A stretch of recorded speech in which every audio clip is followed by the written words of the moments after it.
This is 9.3, solving quadratic equations using square roots. So to solve using square roots, we're going to solve our equation for x squared.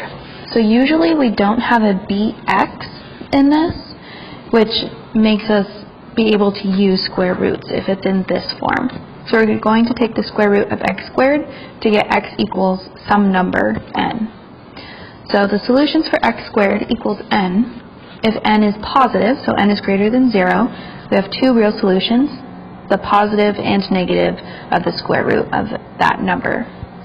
When n is 0, we get one real solution, and x is 0. And if we have n is negative, so it's less than 0, we get no real solutions because we can't take the square root of a negative number. So we're going to solve 3x squared minus 27. I need to get x squared by itself, so I add 27, and then I'm going to divide by 3, and then I'll take the square root of each side, so x equals the positive and negative square roots of 9. Here's a couple more to solve. Solving for x squared, divide each side by negative 3, x squared equals 25, and taking the square root, I get positive and negative 5 as my answers. Over here I have x squared plus 12. Solving for x squared, subtract 12 on each side, then take the square root. I get x squared equals the square root of negative 2, and we cannot square root a negative number, so this is no solution. And here we have 4x squared minus 15 equals 15. Add 15 to each side to solve for x squared. 4x squared equals 0. Divide each side by 4.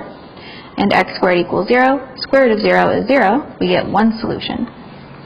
And here I have x minus 1 squared equals 25. This is a perfect square, and 25 is also a perfect square.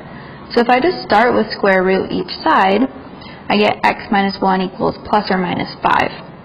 So I have x minus 1 equals negative 5, and x minus 1 equals positive 5. So add 1 to each side, and I get 6 and negative 4. So you want to make sure and see, do I already have perfect squares? Because then you can jump down to this square root already. And make sure you keep positive and negative when you do the square root of a number, with the x on the other side. And then set one equal to the positive, one equal to the negative, and solve.